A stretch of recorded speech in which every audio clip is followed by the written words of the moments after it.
तर बघा वाटतोय की नाही आपल्या महाराजांचा मावळा।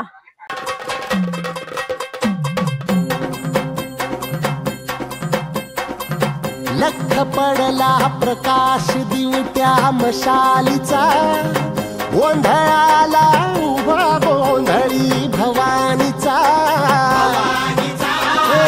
लख पडला प्रकाश। येळकोट येळकोट जय मल्हार, सदानंदाचा येळकोट, बोला खंडेराव महाराज की जय। तर आज आपण आलेलो आहोत जेजुरी इथे श्रीदेव खंडेरायांचं दर्शन घ्यायला। पूर्ण महाराष्ट्राचं कुलदैवत मानलं जाणाऱ्या खंडोबा देवाचं दर्शन घ्यायला आज आपण पुण्याला आलेलो आहोत। बघू शकता आपण लाईन किती आहे। आज रविवार असल्यामुळे खूप जास्त गर्दी आहे, पण कालच खूप छान पाऊस पडल्यामुळे इथे खूप सुंदर वातावरण आहे। मी व्हिडिओमध्ये खूप सारे शॉर्ट्स टाकले, तुम्ही व्हिडिओ नक्की शेवटपर्यंत बघा। एवढं छान वाटतं इथे वरती आल्यावर।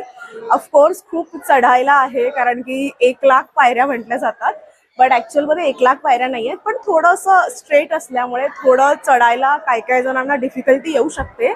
बट वरती आल्यानंतर खूपच पॉझिटिव्ह आणि खूपच सुंदर वाटतं, खूप छान वाटतं। तर तुम्ही नक्की या आणि इथे व्हिजिट करा। कसं यायचं काय यायचं हे मी नक्की सांगेन, पुढे पाहत राहा। लख पडला प्रकाश दिवट्या मशालीचा, गोंधळाला उभा गोंधळी भवानीचा। निपणाचा दिमाग तुटला, अंतरंगी आवाज उठला, ऐरणीचा सवाल सुटला ह्या कहाणीचा। तर पहिलं दर्शन हे मल्य दैत्य, असा एक दैत्य आहे, राक्षस आहे, त्याचं इथे दर्शन घेतलं जातं। आणि मग पुढे आतमध्ये जाऊन खंडेराव महाराजांचं दर्शन घेतलं जातं, देवाचं दर्शन घेतलं जातं। मे बी ह्याच्या पाठीमागची संकल्पना अशी असेल की आपल्या आतमध्ये जे दैत्य आहे, एखादा राक्षस असेल तर त्याला बाजूला सारून आपण स्वच्छ मनाने देवाच्या चरणांवरती जायचं आहे, त्यांना लीन व्हायचं आहे आणि नतमस्तक व्हायचं आहे। लख पडला प्रकाश दिवट्या मशालीचा, गोंधळाला उभा गोंधळी भवानीचा। लख पडला प्रकाश दिवट्या मशालीचा, गोंधळाला उभा गोंधळी भवानीचा।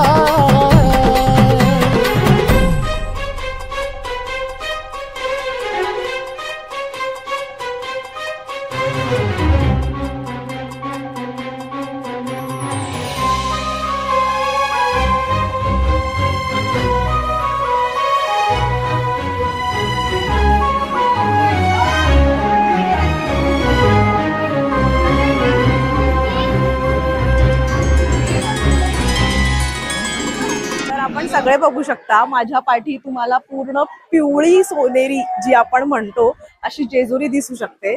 सोन्याची जेजुरी हिला ह्यासाठी म्हटलं जातं कारण इथे लोक भंडारा म्हणजे हळद ही देवाला वाहतात आणि त्याच्यामुळे पूर्ण देऊळ परिसरात हा पिवळा गोल्डन कलर येतो, म्हणून ह्याला सोन्याची जेजुरी म्हटलं जातं।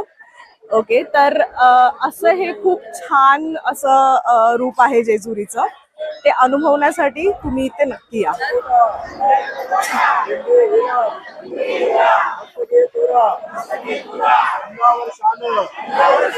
सदा देवलाल आरती करी माळसा सुंदरी देववाळी नाना परी खोबऱ्याचा तुकडा भंडाराचा भडका अडकल के भंडार बोल बोल हजारे वाग्या मुरळी खंडोबा भगत पाटील भगत सलाम सलाम सलाम सलाम येळकोट येळकोट खंडेराव महाराज की जय, महाराज की जय, तुळजा भवानी माते की जय, आई एकविरा माते की जय, येळकोट येळकोट।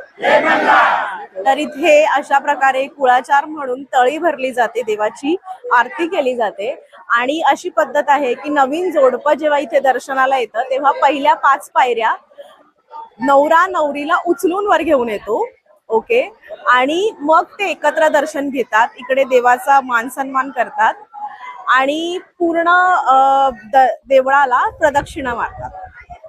तर असं आहे इथलं पूर्ण परिसर. आणि तुम्ही बघू शकता संडे असल्यामुळे खूप जास्त गर्दी आहे. तर संडेला आलात तर लक्षात ठेवा थोडी गर्दी असेल, पण देवाचं दर्शन खूप छान होतं. खूप सुंदर आणि सुबक अशी मूर्ती आहे खंडेराव महाराजांची. तर हे देवाचा भंडारा घर आहे. समोर जी अमावस्या असते ना, आतल्या मूर्ती असतात ते इथं वाटले जातात. देवाची पालखी इथून निघते खंडेरायाची, म्हणून भंडारा जो आणलेला असतो तो इथं उधळायचा असतो. येळकोट येळकोट जय मल्हार म्हणून भंडारा उठतात. खंडोबा शंकराचा अवतार आहे.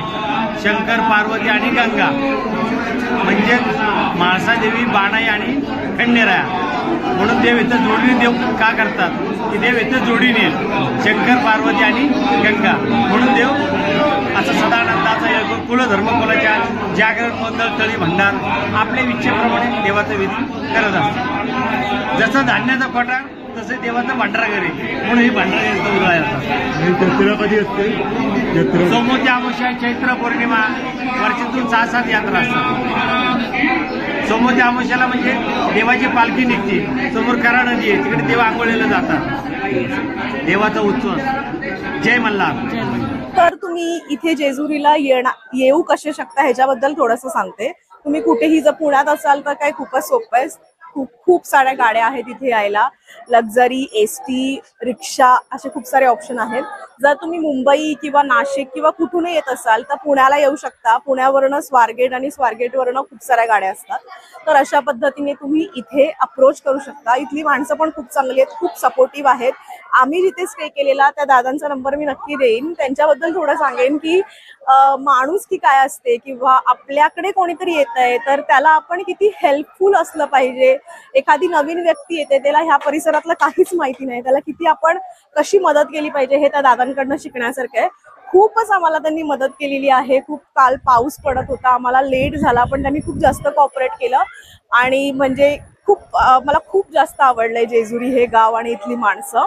तर तुम्ही याल तेव्हा दादांना कॉन्टॅक्ट करू शकता जर तुम्हाला राहायचं असेल किंवा थोड्या टायमिंगसाठी काही चेंज वगैरे करायचं असेल तर. मी त्यांचा नंबर नक्की डिस्क्रिप्शन मध्ये देईन. की आपण आपल्या घरात कधीच कचरा करत नाही, तर आपण देवाच्या दारात का कचरा करतो. खूप जागी प्लास्टिकच्या बॉटल्स, कागद, पिशव्या पडलेल्या आहेत. तर प्लीज तुम्ही कुठेही जाल, जसं आपण आपलं घर स्वच्छ ठेवतो तसा संपूर्ण परिसर स्वच्छ ठेवण्याची जबाबदारी आपली असते. तर कृपया हे करणं टाळा. ओके, आणि बोला खंडेराव महाराज की जय. तर बघा, वाटतोय की नाही आपल्या महाराजांचा मावळा. तर इथे असं तुम्ही फोटोही काढून घेऊ शकता. हे दोघं जण दादा आहेत, हे फोटोज काढून देतात. दादा जरा फोटो दाखवा कुठल्या पद्धतीचे होईल. तर अशा पद्धतीमध्ये किंवा हे अशा पद्धतीमध्ये तुम्ही इथे जोडीने किंवा सिंगल फोटो काढून घेऊ शकता. हे दोन दादा आहेत. तर नक्की असे छान छान फोटो काढून घ्या. आम्ही पण काढून घेतलेत. तर अशा पद्धतीने साईडला खूप सारी दुकानं पण आहेत. तुम्ही इथून देवासाठी भंडारा आणि अजून पण खूप साऱ्या गोष्टी आहेत. देवाचे फोटो आहेत इथे, बाकी हातातले दोरे आहेत, अगदी कानातले, गळ्यातल्यांपासून बऱ्याच गोष्टी आहेत, खेळणे आहेत वेगवेगळ्या प्रकारचे. आता आम्ही खूप लवकर आल्यामुळे अजूनपर्यंत सगळी दुकानं ओपन नाही झालीत.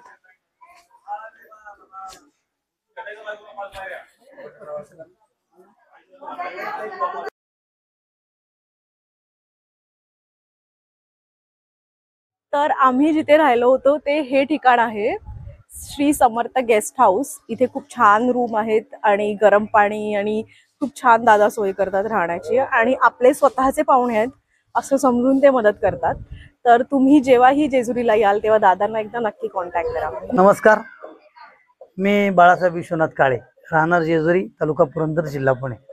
श्री समर्थ गेस्ट हाऊस या नावाने आम्ही जुनी जेजुरी या ठिकाणी हे गेस्ट हाऊस चालू केलेलं आहे. होमस्टे आहे.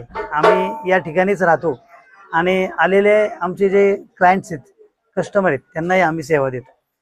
गेले अनेक वर्ष हे काम करत असताना आम्हाला नातेवाईक, मित्रमंडळी या लोकांना इतर लॉज वगैरे द्यायला लागायचं.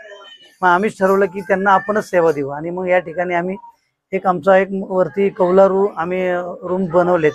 वरती दोन बेडरूम्स आहेत, एक मोठा हॉल आहे आणि त्या हॉलमध्ये साधारण 30 ते 35 लोक बसू शकतात. बेडरूम मध्ये 4 ते 5 जण बसू शकतात. खाली एक किचन, हॉल आणि बेड असं केलं की जेणेकरून काही लोकांना जेवण बनवायचं असेल तर त्यांना जेवणाची फॅसिलिटी मिळेल. त्याचबरोबर आमचे चार्जेस अगदी मिनिमम चार्जेस आहेत. ज्यावेळेस लोक येतात त्यावेळेस आम्ही ठरवतो आणि एक्स्ट्रा मॅट्रेस काय असेल किंवा जेवण अगदी घरगुती जेवण रुचकर, कारण आमचे व्यसनमुक्ती योग संघाचे प्रणेते आदरणीय बंडतात्या कराडकर हरिभक्तपरायण युवक मित्र यांनी आम्हाला सांगितलं की बाळासाहेब तुम्ही चांगलंही जेवण द्या ऑर्गॅनिक, की जेणेकरून आपण गाय पाळतो, मग गायीच्या सेंद्रियपासून जे अन्न बनतं ते जर तुम्ही दिलं इतरांना तर त्याही लोकांना आपलं अन्नदान सुद्धा होईल आणि कमी खर्चामध्ये त्यांचं योग्य हे होईल. तर या समर्थ गेस्ट हाऊस साधारण स्टँड पासून 1 ते 1.5 किलोमीटर अंतरावर, मात्र मंदिराच्या अगदी कडेला आहे. ज्या बाजूने गाड्यावरती जातात दादाधरा विद्यालयाच्या अगदी शेजारी आहे. तर नक्की आपण या ठिकाणी भेट द्या आणि आम्हाला सेवेची संधी द्या. रामकृष्ण हरी, जय मल्हार.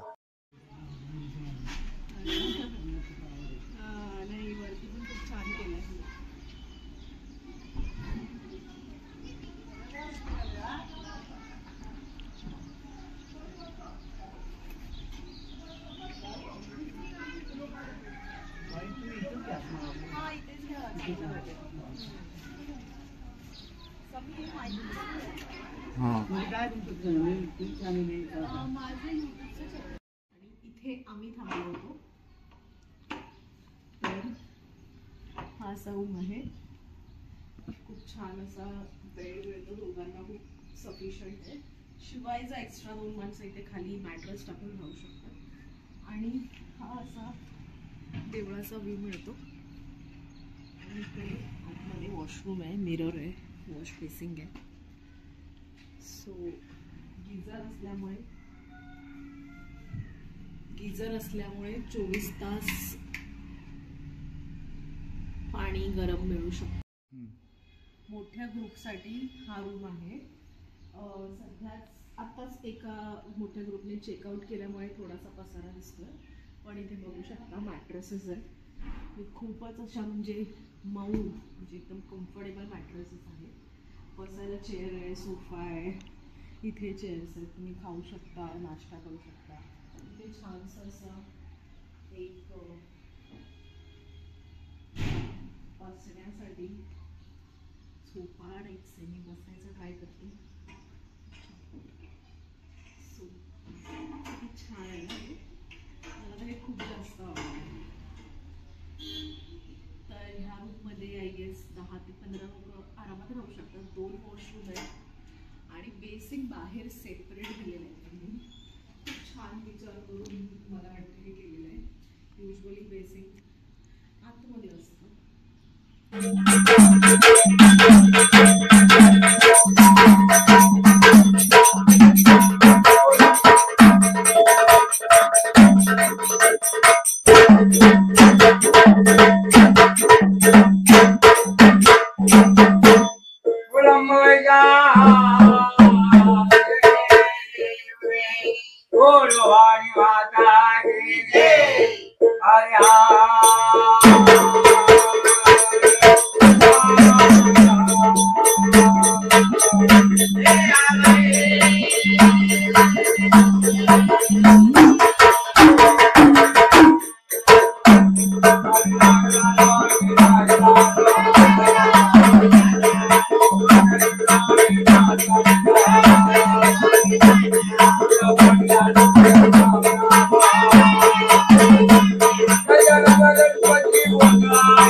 गणपती